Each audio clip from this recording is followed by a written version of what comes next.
Jonah, look. Look. Look up here. Up here. Do they have a sheet Up on here. Look. Is it baby? There's Jonah. There's Jonah. Is it? It gives that baby.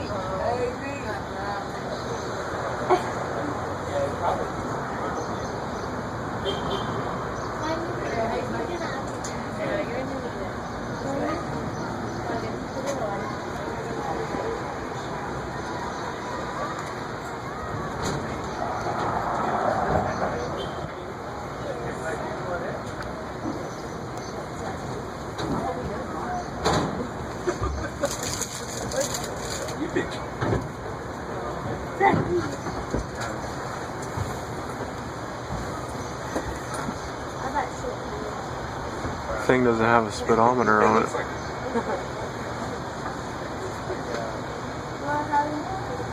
It's pretty cool.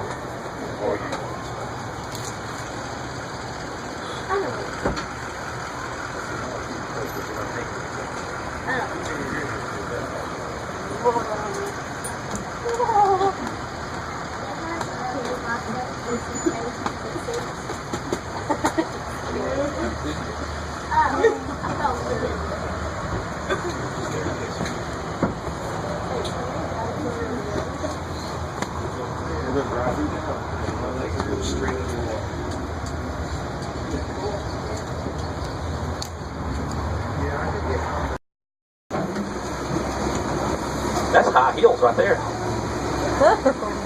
High heels. And she doesn't know how to walk. That's very funny. It looked like she was hurt. Very funny. And away we go. Once again, guys. I want to go see her walk sport. Did you see her? I'm looking the same way. Once again, welcome aboard the DUKW General Bradley. My name is Captain Barry, if you forgot that part already. The Ducks were all built from 1942 to 1945, back during World War II. They were built by GMC for the military. And what the military used these for, to get men and equipment from offshore to the beaches and places they were attacking as fast as they could go. And what they used to do all that, before they had a Duck, was a boat called a Higgins boat. Now, you might not know what a Higgins boat is, but most of you have seen them on TV. All the old John Wayne Army movies, Saving Private Ryan. Higgins boats were a little bit long, about 10 feet longer than this, about 6 feet wider, a little bit taller, and about 80 guys would stand up in the boat, right here. And as the boat got really close to the beach, the whole front of that boat would fall down like this, like a ramp. And the guys would run off the boat, out the water, up on the beach and go fine. That's a Higgins boat. You've seen those on all the old war movies. A boat, and if that boat hit a sandbar, if it just got in shallow water, it hit bottom, got stuck. And these guys would get off the boat right there, and it might be 3 feet deep.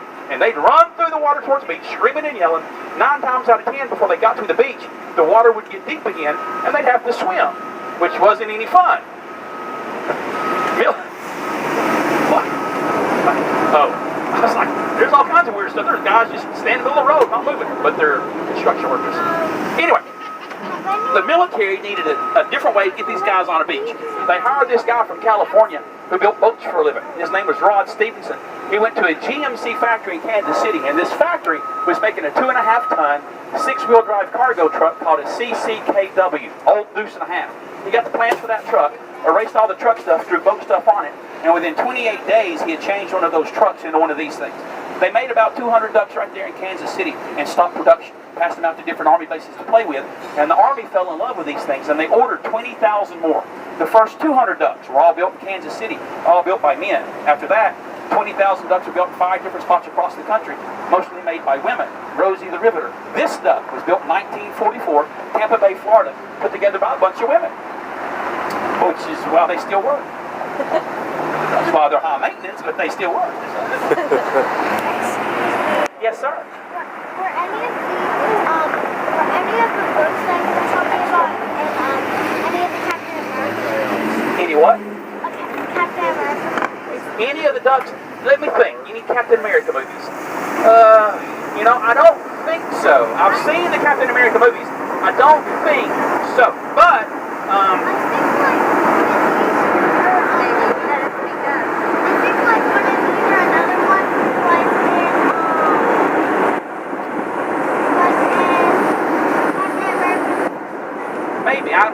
Now, the last movie that I know for sure that there was a duck was the last Indiana Jones movie. There was a duck that they used. Right in front of us is the Tennessee Aquarium, and we'll talk about the aquarium more once we're in the river. Chattanooga used to be a huge industrial city. There were factories and foundries all around the area because we're so close to the river for all the boat transport, the barge transportation. In the 1950s, from right here at the river for 5 miles behind us to the foot of Lookout Mountain, just downtown, there were almost 100 factories just downtown, and pollution was terrible. We made the news. 1966, CBS National Evening News. There was a man on TV a long time ago that young people like this family here, they've never heard the name, but old people like me and you, when we were little, he was on it. Your parents watched him on, well, you're really old, you might have watched him. I remember it, but I was just too. Walter Cronkite. No. See? Walter Cronkite. You see? I can tell you got gray. I have no idea. National TV, Walter Cronkite said that Chattanooga, Tennessee was the most polluted town in America. And somebody in Washington heard that. And the government sent scientists to 3 cities that were mentioned in that newscast. Chattanooga, Pittsburgh, Pennsylvania, and Cleveland, Ohio, trying to figure out why everybody kept getting sick. And when the government learned it was the pollution making people sick, they stepped in to help. And in those 3 cities, they told the factories that they were now required to lower the levels of pollution. Well, here in Chattanooga, how they did that, well, they did a lot of things to lower pollution. But the big thing was most of these factories cut back production. They quit making as much stuff. They would go from 3 shifts of work to 2 shifts of work, and that lowered production, lowered pollution, and he lost his 3rd shift job. And you went to Georgia and met her. First time you've been home. And they lowered pollution this much. They needed to lower it that much. From 1967 to 1974. These factories would continue to lower the production so much to control the pollution. Hey, William! He's going to be with us later. Oh, is that a surprise? Okay, yeah, they're coming right into the Ducks later. I think 5:30. Good memory. What was I saying? What was I saying? They kept lowering the production to control the pollution. And by 1974, most of these factories were losing money. And they did the same thing any other business would do. They went out of business. This is an amazing number. In the 1950s, downtown there were almost 100 factories. 1974, there were 6 factories left. In those few years, all those factories went out of business and all those jobs disappeared. And when you lost your job, couldn't find work, you moved. Chattanooga became a ghost town. Downtown, there was absolutely nothing in downtown Chattanooga. I graduated high school here in 1984 from Hickson High School, and Hickson was a good school. Back in the 80s, you'd come downtown on a Friday night, lay down in the middle of the street right here, and sleep all weekend. You wouldn't see a car or a person anywhere. And that all changed in 1992 when they opened up the Tennessee Aquarium. When they opened up the aquarium, it was a magnet that brought you and this family here, and this one guy. Oh, there's that thing. He has done it. It brought everyone to Chattanooga on vacation. The aquarium has changed everything about the area. And once we get in the river, we'll talk a little bit more about the aquarium, but we'll talk quite a bit about what's happening in Chattanooga.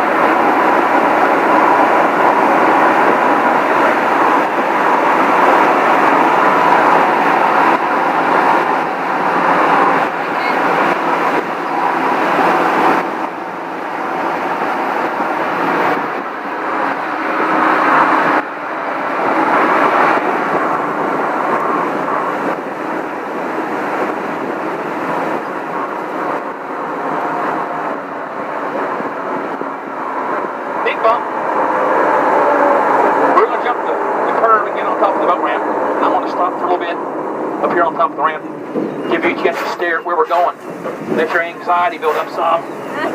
Give you a chance to change your mind. You okay, Logan? And I'll give you the choice, since it's just the 11 of us. Y'all want to go fast or slow? Fast. Okay. In July, when it's 110 degrees, I don't even ask. I just say, hang on. And we go. I don't touch the brake. I don't touch the gas. I just let my foot off the brake. And 7.5 tons going down this, 100-foot ramp, we can top out about 15 miles an hour. And what is simply amazing is when 15 miles an hour, 7.5 tons hits the water, the splash. And in July, the splash on purpose will be higher than the boat.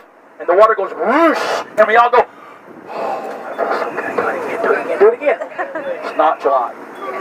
Okay, I'm going to ease into the river like it's a hot bathtub, okay? but it's still going to splash a little bit, and you might get 1 or 2 drops of water on. Mostly us might get 1 or 2 drops of water. It's no big deal. But what's going to happen is whether we go fast or slow, when we hit the water, it's like we run into a tree, and you will lean forward a little bit in your seat. No big deal. But if you have something loose in your seat, like a diaper bag or a camera or a drink or a baby, hang on, because the things that are loose will fall out of your seat in the floor.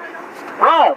You four, hang on, because what's going to happen to you four is you'll lean forward, but the back of the duck, when it hits the water, it's like you mistimed that jump on the diving board. You know how we've all done it, where you're jumping, you want to impress that girl, and you hit it on the way up, and you kind of, whoa, same thing. The back of the duck, and you'll lean forward and fall on the floor.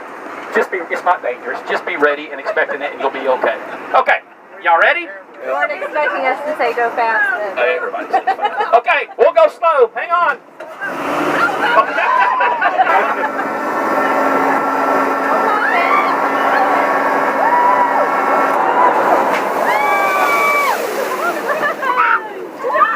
Woo! Logan, it floats.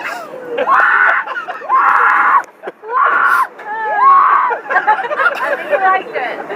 Okay, let me turn all the truck stuff off. Turn the boat stuff on. I am no longer a limousine driver. I'm a boat captain. Boat captains are famous for 2 things. If you know any boat captains, you know this is true. Boat captains are either drunk or they just don't pay attention. And as far as you know, I just don't pay attention. Very rarely do I ever look that way. I'd appreciate it if I'm about to hit something, y'all let me know, okay? Can y'all hear me okay still? Or just louder in the water? Welcome to the Tennessee River. Tennessee River is a very historic river. It's a very long river. It starts about 110 miles north. Oh, and you're not stuck in your seats. We got a lot of, if you want to move around, move around. You don't have to stay where you are. Stay in the boat, but y'all can change seats if you want to. The river starts about 110 miles north of here, around Knoxville, Tennessee, and really the river is nothing except a big ditch for the Smoky Mountains. And as the river comes south from Knoxville towards Chattanooga, like any river, it twists and curves. It goes past town about 30 miles or so, bends off to the southwest, completely skips Georgia. Now, 150 years ago, it went through the state of Georgia. It is your fault. Atlanta has sued the state of Tennessee twice in the last 12 years to get water from the river so people in Atlanta can take showers and flush a toilet. It's never going to happen. After the Civil War, the state of Georgia did a survey of its state lines. The original state line, Tennessee, Georgia, was 1.5 miles further south than what it is today. The river in the northwest part of Georgia dipped into the corner of Georgia into Alabama. If it dipped into Georgia, you could take all the water you wanted. You redrew the state lines and pushed them 1.5 miles further north by mistake. It's been that way since 1868. There is a survey mark from 1868 that says, here's the state line. If you went just 1.5 miles, there's another, it's not an official thing, it's a pile of rocks that on the old survey says, this pile of rocks is the state line. It's on the other side, it's on this side of the river, which means this would be in Georgia, not here, but the river in Georgia. So since Georgia redrew the state line, Tennessee went, well, okay, it's not with us. Since 1868. The first time the state sued the state of Tennessee, Georgia, is to redraw the state line to the original state line. And the state of Tennessee went, really? No. And then the last time they sued, this was 3 years ago, the last time the state of Georgia sued Tennessee, it was not to move the state line, but give us what's legally ours, water. And then that involved the Army Corps of Engineers. They said, no, because this water eventually goes to the Mississippi River. And the Mississippi needs it more than you do. So you're not going to get, you can fill up a canteen, take it home, and that's all you're going to get. Okay? So anyway, the river goes down into Alabama, gets almost to Huntsville, Alabama, turns west, goes through northwest Alabama, a little bit of Mississippi, back into Tennessee. River flows west of Nashville and ends near Paducah, Kentucky, where it enters the Ohio River. Ohio goes to Mississippi, back to the Gulf of Mexico. From outer space, the river looks like a big horseshoe. But if you zoom in really close on a map, the whole thing does this. It is a big, wide river. It is very crooked. It is the only river in the northern hemisphere that naturally flows north, east, south, and west. It's crooked.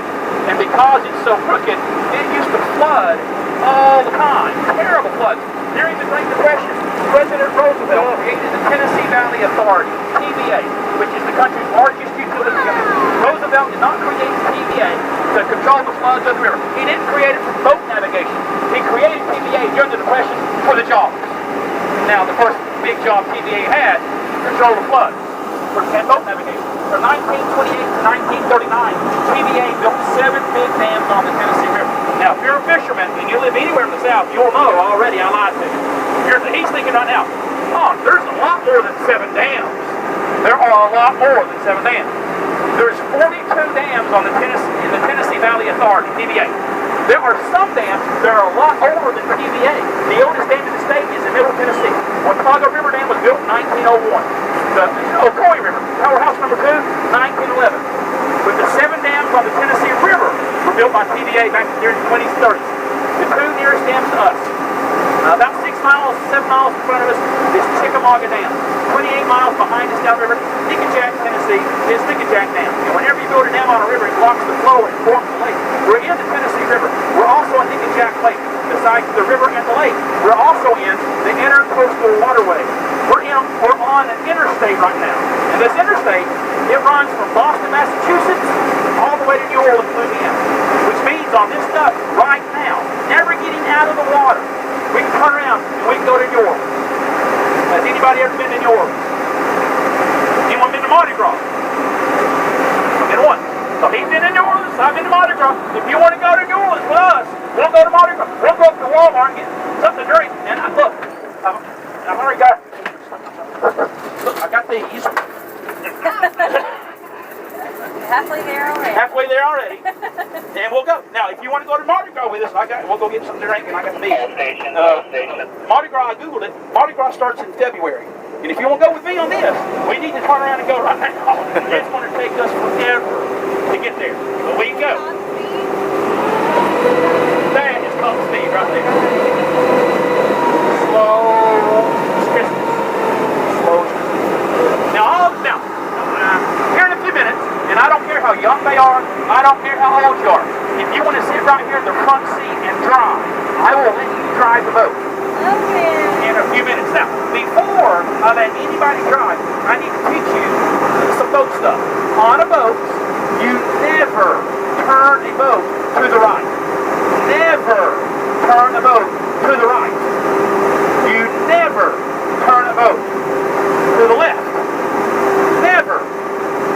Because on a boat, there's no such thing as right and left. Okay? There's no such word on a boat as right and left. This side of the boat, the right side. This is always called the starboard side of the boat. Starboard. You are sitting on the starboard side. We would all look to the starboard. We would turn the boat starboard. The left side of the boat is the port. We turn the boat to the port. Now, if you're going to get these words confused, forget which one's which happens all the time. Here's an easy, Which way starboard? You had to think about it. So it's got breathing. Starboard's that way. It's right, but you had to think about it. It's got to be like you're breathing. You don't think about breathing. What's this side called? See, you got to think about it. Now listen, I want to teach you a way to remember it. Easy. How would a pirate say the word starboard? Say the word starboard like a pirate would say it. No, like a pirate. Say it like a pirate would. What does a pirate say? That's like, say it like a pirate, Rome. I heard somebody back there. That's sure. Okay, that was a special pirate. Starboard. Arr! Avast you, scurvy dog. It's the starboard side. Starboard with an R. An R for right. Starboard like a pirate. Starboard. The left side of the boat. L-E-F-T. 4-letter word ends in T. Port. P-O-R-T. 4-letter word ends in T. Or, like any good pirate, on a boat, there is never any port left on a boat. Starboard, port, starboard, port. The back of the boat is the stern. The front is the bow. Hello, nice meeting you. When you bow to someone, you bend forward. Bow. Bow is the forward part of the boat. Starboard, port, stern, bow. If I were to say, everybody look to the starboard bow, which way would you look? That way. Starboard bow. All of this land on the starboard side, all of this is Ross's Landing. Before Chattanooga was a city, everyone called this little village on the river Ross's Landing. And that name comes from a Cherokee Indian chief, Chief John Ross, which doesn't sound like an Indian, but he was. Kinda. Chief John Ross. Now up here by these pickup trucks, to the left of the pickup trucks, you see that big white sign? That's a construction sign. But right there, John Ross had a trading post, a little grocery store right there. The name of his store was Ross's Landing, and that's what everyone called this village. In 1838, the state of Tennessee decided to make the little village a city, and they picked the name Chattanooga. Chattanooga is a Creek Indian word, and what it means is kind of hard to see from here, but all the mountains that completely surround Chattanooga, on top of these mountains, there's a sandstone cliff or a bluff. And in the wintertime when there's no leaves on the trees, it looks like rocks sticking out of the top of the mountain. That's what the word Chattanooga means. Rock rising to a point. Talk about all the cliffs. A lot of folks in Chattanooga think it's just Lookout Mountain, but it's just one part of this song. But it's all of this around this area. Rock rising to a point. Now, the aquarium opened up in 1992. And in the summer of 93, and I don't know if this was the Chamber of Commerce, the city, or the aquarium, but in the summer of 93, when you left the aquarium, there were people outside that were dressed up with clipboards asking if they could do something. Oh, how did y'all enjoy the aquarium? Can I spend 5 minutes with you and just ask you a few questions? A little survey. And there was 20 or 30 questions. And all of the questions were forced you to make a positive answer. Most of the questions. One of the questions, though, was negative. Could be negative. Well, it was negative. What did you not like about the city of Chattanooga? How could you make the city better? And by far, the biggest answer, someplace to eat. In 1993, there were 6 restaurants in downtown Chattanooga. How long have you lived here? I've lived here several times. 8 years. 8 years? Total? Off and on 3 years. When did you first live here? What year? 1990. Yeah, okay. In 1993, when you came outside the aquarium and you wanted someplace to eat, the closest restaurant was right beside it. That restaurant opened up in 1992. It's a fine dining restaurant. It's still here. It's called 212 Market. It's a great restaurant. It's a fine dining restaurant. Well, I've got my kids. I got t-shirt and shorts on. I don't want to go to a fine dining restaurant. Where's the next nearest restaurant, man, is on the corner of Cherry and 7th Street. It's about 4 blocks from here, and it's a Crystals. It was the world's first Crystals. Your choice: fine dining or the original Crystals. That were your choices from the aquarium. And there were 4 other restaurants downtown.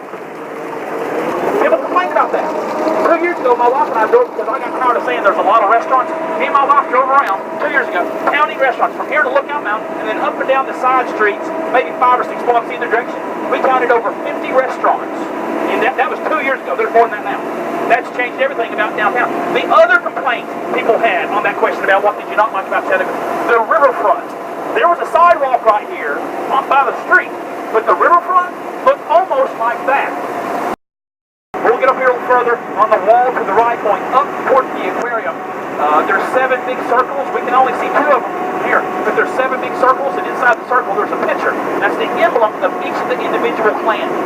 The water, and I apologize, those things aren't working right now because of the construction. The 7 Pipes is a water fountain that shoots water way up in the air. It's a really cool water fountain. And if you want to see what it looks like, get on the internet and just Google a photograph of it. Passage Chattanooga, you'll see cool pictures. And then the stairs coming down from the aquarium, normally there's water flowing down those stairs. Looks like a bunch of little waterfalls. All of that water symbolizes the Trail of Tears.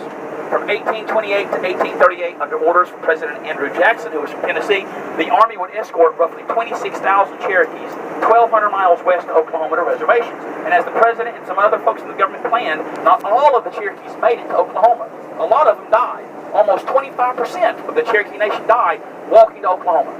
We call this forced march the Trail of Tears, because as the Cherokees were walking on it, they called it the Trail Where We Cry. When they get to Oklahoma, the first town they founded on the reservation in Oklahoma is Tahlequah, Oklahoma. The second town they founded, Chattanooga, Oklahoma. In Chattanooga, Oklahoma, in 1848, the Cherokees started printing a paper called the Phoenix in their original language. It is still being printed today, called the Phoenix. The Cherokee were the first Native Americans with their own written alphabet. On the wall right here, where it says Ross's Landing, those weird letters on top, in Cherokee, that spells Ross's Landing. The second line, if you read the second line just the way it looks, that's how you say Ross's Landing in Cherokee. And this is the best I've got. If you just read it phonetically how it looks, that's say Gooey, say Gooey Gato Billo. Maybe. Something like that is how you say Ross is landing. Gooey said gooey gotta go. Now to me, that sounds like him. Gooey, gooey, gooey.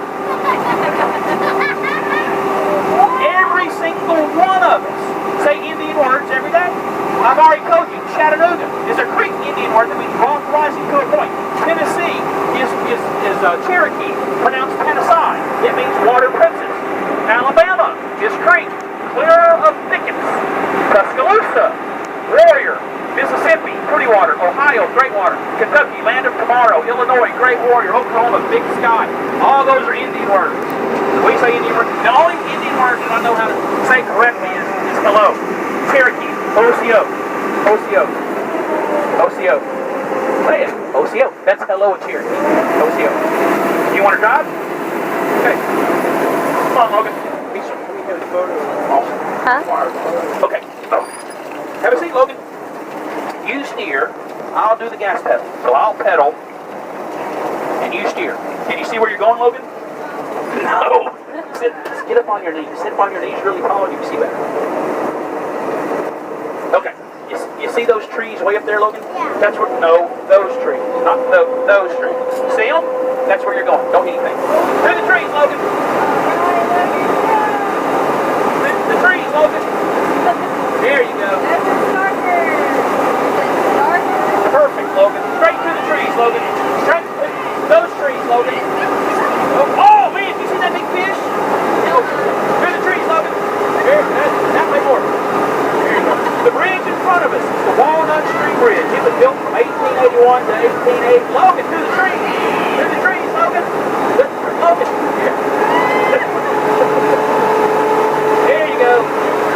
Walnut Street Bridge was built from 1881 to 1887, used as a roadway until 1978. Now, if you think back to what we talked about already, back in the 70s when all the factories were shutting down left and right, leaving, you lost your job, you left. The tax revenue of the city shrunk.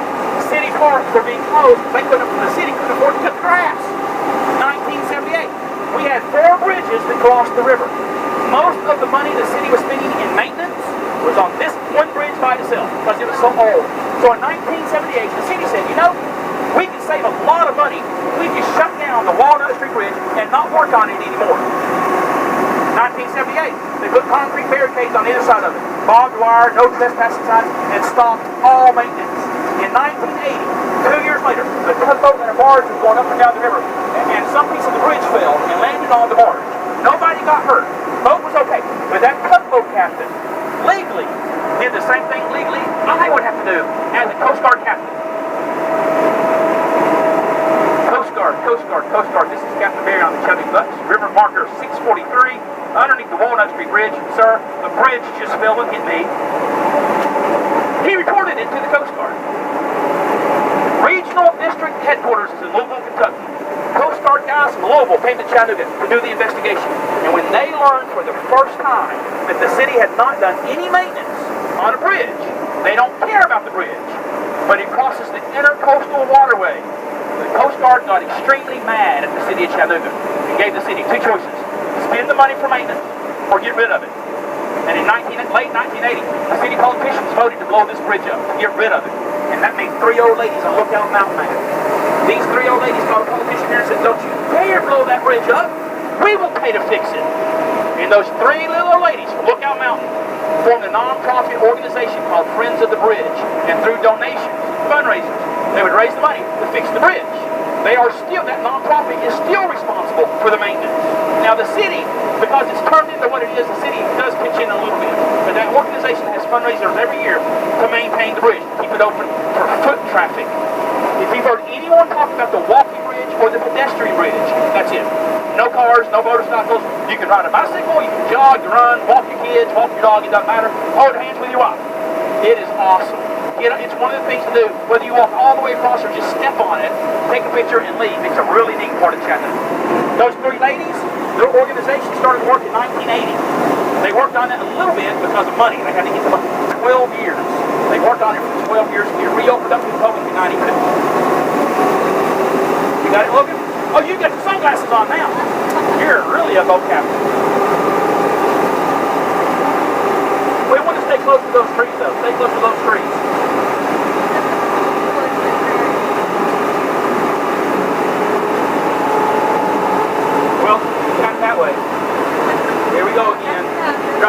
face.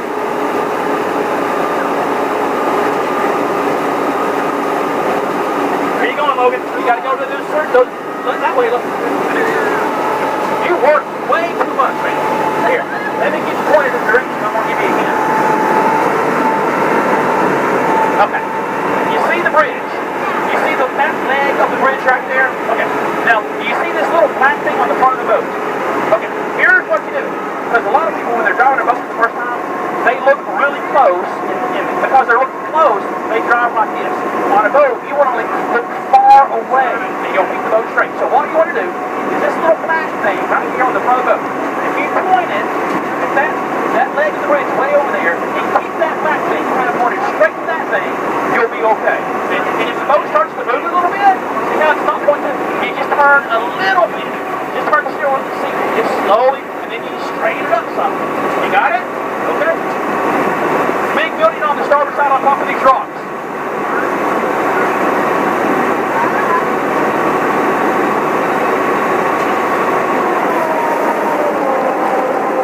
Fish, or is he just scratching his neck?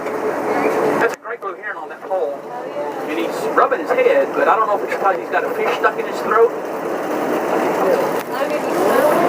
Anyway, this big building on top of the rocks on the starboard side, that is the Hunter Museum of American Art. If you like art a little bit, it's worth it. Okay? Now, as soon as I said art museum, he yawned, you two looked at each other and went, oh great, and you don't care. I love art. Your wives want to go. Now, it's March Madness. $10 for adults, $5 for kids. At the gift shop, they sell coffee, soft drinks, potato chips, leather couches, leather chairs, and a flat screen TV. If you ask the guy behind the counter if you can borrow the remote control, you can watch the basketball tournament while they look at the art, okay? $10 for adults, $5 for kids. The first Sunday of every month is Family Day at the museum, and it's free for everybody. First Sunday of the month. Logan, do you think your brother would want to drive? Oh, scoot over a little bit. Scoot over. Do you want to sit beside your brother and drive some a little bit?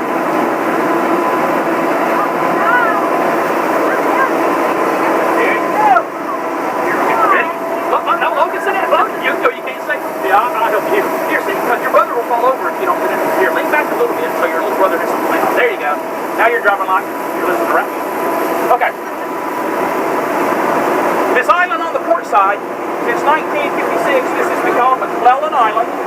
Before 1956, it was simply called the Chattanooga Island. And it doesn't matter where you're from, Georgia, Tennessee, Alabama, California, there's a place just like this island where we're all from. Now, it's a place these kids have no idea about yet. They're too young. This is a place I had in high school. He had it a few years ago. Man, you had it in high school. This was a place when we were in high school on Friday night after the football game. There was a place we'd all hang out with their friends or their dates, and we'd do things.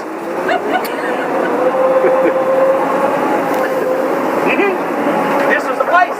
People hung out and did things in the 1800s. Now, locals that live downtown on the weekends, they'd come over here. It'd be families. They'd camp out. Dad would teach the boys how to tie a fishing lure on.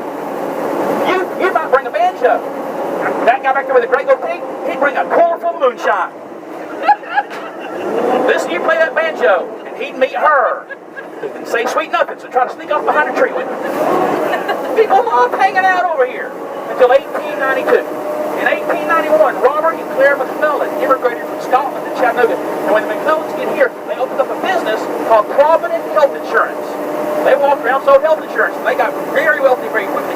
In 1892, Robert and Claire built this cream-colored house on the starboard side and moved into it. Now today, this big house is a bed and breakfast called the Waterview Inn. It is the best place to spend the weekend in Chattanooga if you've made your wife mad. It's very expensive. It's very romantic. It works. It's a great bed and breakfast. The day the McClellans moved into this house in 1892, they loved the house. They hated living there because of the island. She was a housewife. She didn't get out of the house that often. The only time that she would run into her rich Lookout Mountain friends was at church. And Sundays after church, she would invite her rich friends to visit her for brunch before they went back up home on the mountain. Sunday afternoon, up there on the back porch. These rich women, big Kentucky Derby hats, drinking margaritas like this. And all the rednecks from Rome, Georgia, over here drinking moonshine and skinny dipping, embarrassed her in front of her friends. And she nagged and nagged her husband, could you please do something about this? And when rich people have a problem, they throw money at it. Oh, yeah. He bought the island from the Chattanooga Coal and Iron Company, had almost every tree cut down, 18 acres of nothing but dirt, built a house and a barn, hired a family to live over here to be the caretakers, and to plant a garden.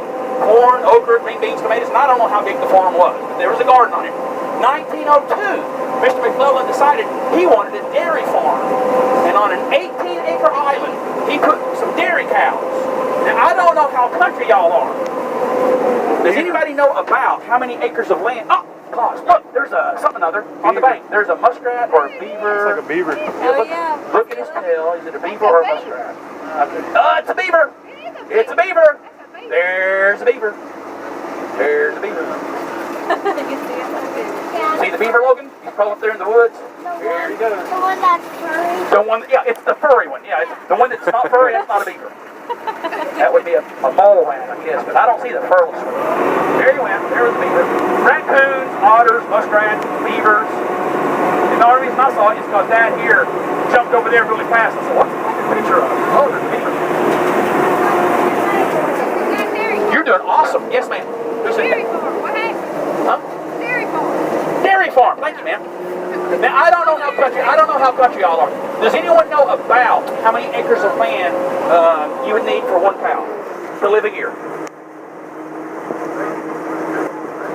2 cows per acre? So 1 cow per half acre. Sure. The best answer, it depends on where you live. Google it. If I say anything on this trip that you have a question on, believe in me or not, Google it. Southern Idaho. Not all of Idaho. Southern Idaho. 1 cow per 20 acres. 1 cow per 20 acres.